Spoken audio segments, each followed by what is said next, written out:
Oh, yang di belakang. Oh, ini silakan Pak Fajarudin. Ini Korita Balong nih. Kalau legendaris. Silakan, Pak. Pian maju ke muka. Adakah mikrofon di sana? Atau jilongnya ke sini? Namun kadang maju ke muka aja.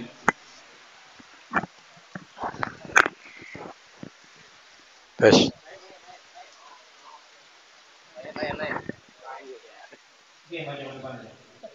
Dicabut ya.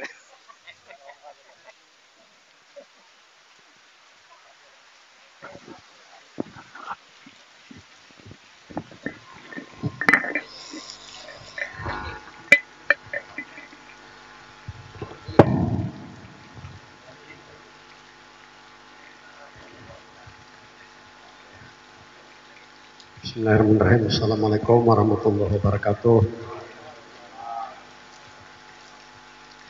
Ulun nih hendak benar tahu nih hendaknya di sifat huruf zai. Zai itu memiliki sifat sofir sama lawan sin lah, lawan sod. Tapi zai kada hamas. Jadi nang cari ini di mana andaknya bunyi sofir itu. Untuk zai itulah sin sofir dan hamas, sad sofir dan hamas. Tapi zai sofir tapi kada hamas. Nah, itu satu. Yang kedua nang mencari ini huruf dad itu kan istifalah. Cuman ulun ini hendak tahu tuh di mana andaknya istifalah tuh. Ketika kita membaca tuh, orang membaca istifalah kada kita tahu. Nah gitu nah. Jadi cirinya tuh di mana andaknya. Itu nah ulun hendak tahu. Itu aja. Terima kasih.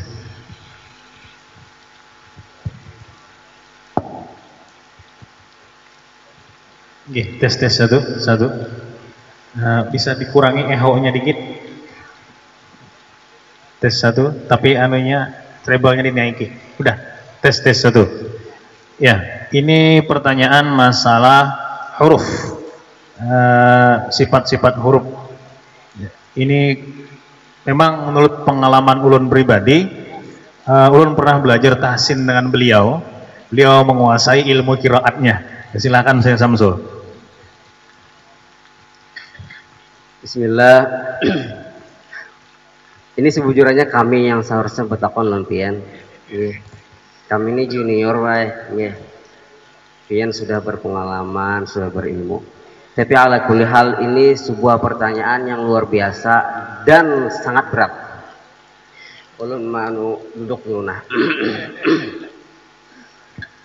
Jadi huruf shad, zai dan sin itu sifatnya adalah sofir, tetapi kenapa dalam pengucapannya berbeda? Misalkan shad dan sin kedua-duanya punya sifat huruf yaitu hams, sedangkan zai tidak ada hams. Poin pertama, ada namanya makhraj, ada namanya sifat. Makhraj tempat keluar, di mana andaknya, di mana keluar huruf itu. Syamsul Fajri orang mana? Orang Pugaan. Sifatnya orangnya halus. Amin. Nah, nang itu sifat tuh. Nah, itu sifat, dan sifat bukan makhraj ya. Makhraj tempat keluarnya huruf, sedangkan sifat huruf itu bisa tebal, bisa tipis, bisa keluar desis, bisa kada, bisa mengalir suaranya, bisa kada, bisa tertahan atau tidak. Nah, itu namanya sifat.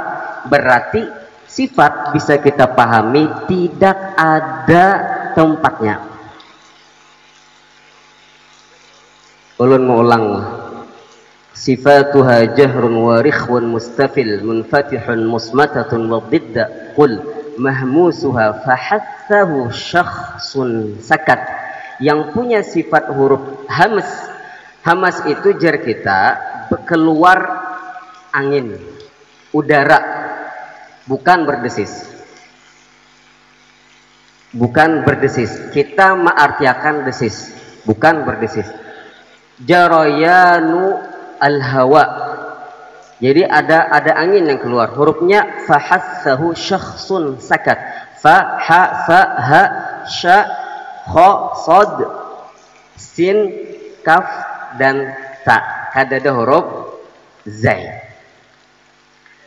Lawanan daripada hamas, kalau hamas mengalir ada udara yang keluar kita mengucapkannya, berarti lawannya adalah syiddah yang tertahan suara kita. Maaf, kenapa? Oh jahar, maaf, jahar. Kalau syiddah itu irwah, maaf. Nggih, bujur ben. Jadi jahar itu adalah lawan daripada hamas. Berarti sisa huruf hijaiyah masuk di kategori jahar yang jelas tidak ada keluar angin tadi. Berarti huruf zai. Za. Dia kalau kita taruh jari kita memang ada angin, mau gak mau, karena mulut kita terbuka. Mulut kita terbuka, tapi tidak mengalir yang bujur-bujur, mengalir seperti sin, ha, apalagi as, apalagi af, apalagi ash, as, ak. Nah, huruf kaf juga at. Nah, dan zai ini memang walaupun dia juga sama-sama shafir, bahkan dia satu makhraj. Zai, shad dan sin itu satu makhraj. Zai, sin dan shad itu satu makhraj. Posisi lidah kita kada berubah. Posisi lidah kita tidak berubah. Za, sa, so tidak berubah. Kenapa bunyinya jadi tidak sama? Ya, lagi dan lagi sifatnya yang membedakan itu. Za, sa, so. Bedanya sin dengan sod. Sod itu bagian belakang lidah itu dia melengkung naik ke atas sehingga menimbulkan suara yang tebal. Kita kan kalau melihat lidah kita, tapi kita bisa merasakan bahwa sod itu melengkungnya. Kalau zai dia agak apa sih namanya, agak ada penekanan sehingga menghasilkan huruf zai. Za, bukan sa, tidak. Saya agak lembut. Jadi memang yang sependek ulun ketahui, baik nggih, karena memang sifatnya yang berbeda huruf zai dengan huruf sin dan shad, sekalipun sama-sama shafir. Dan terakhir, kenapa mungkin yang bikin bingung pian, shafir itu kadang dibahasa Indonesiakan dengan suara burung jelas, suara yang menyerupai burung. Padahal suara burung kita di sini kayak suara burung pimpit, itu tuh kadang-kadang mungkin ada para ulama yang menjelaskan bahwa burung yang di sini adalah burung angsa. Kayak apa angsa itu biasanya kayak boleh angsa tuh ada yang agak getaran-getaran itu, kayak gitu. Ulun kada pernah cuma dengar, cuman yang pernah ulun dengar dari guru-guru ulun seperti itu. Burung di situ adalah burung angsa, Jasidin.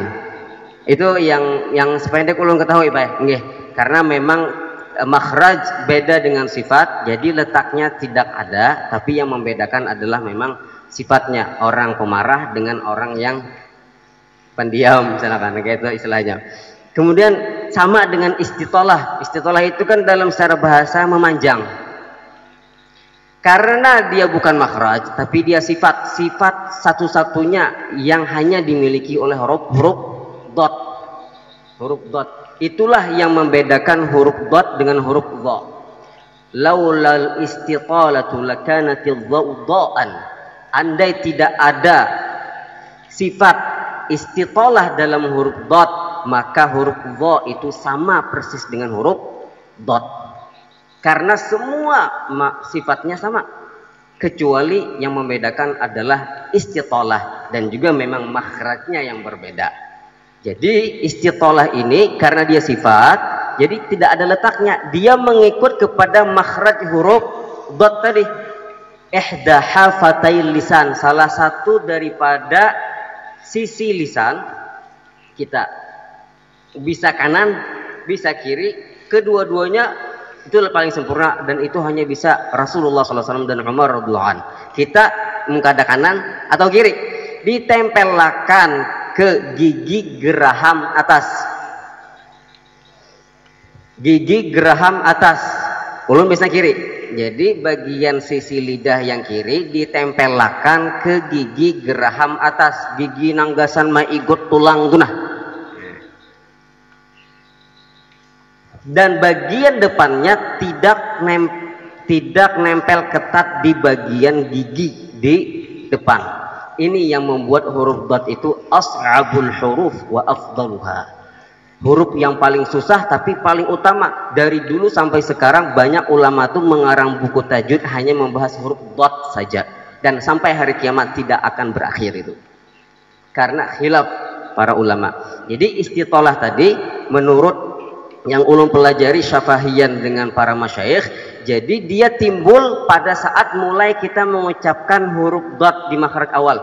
Walau istitolah itu memanjang lah, suara yang memanjang, bukan hurufnya yang panjang, suaranya yang memanjang.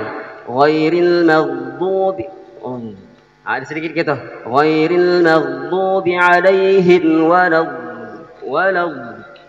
kayak apa lah bahasanya itu, nah gitu, walau, nah itulah istitolah. Andaknya di mana? Karena dia sifat tidak ada bertempat, tapi dia mengikut kepada makhraj huruf dot itu sendiri. Dia kan paling ujung di sini, dan dia mengalir karena memanjang tadi. Dia ikutin dengan makhraj walau dhalin.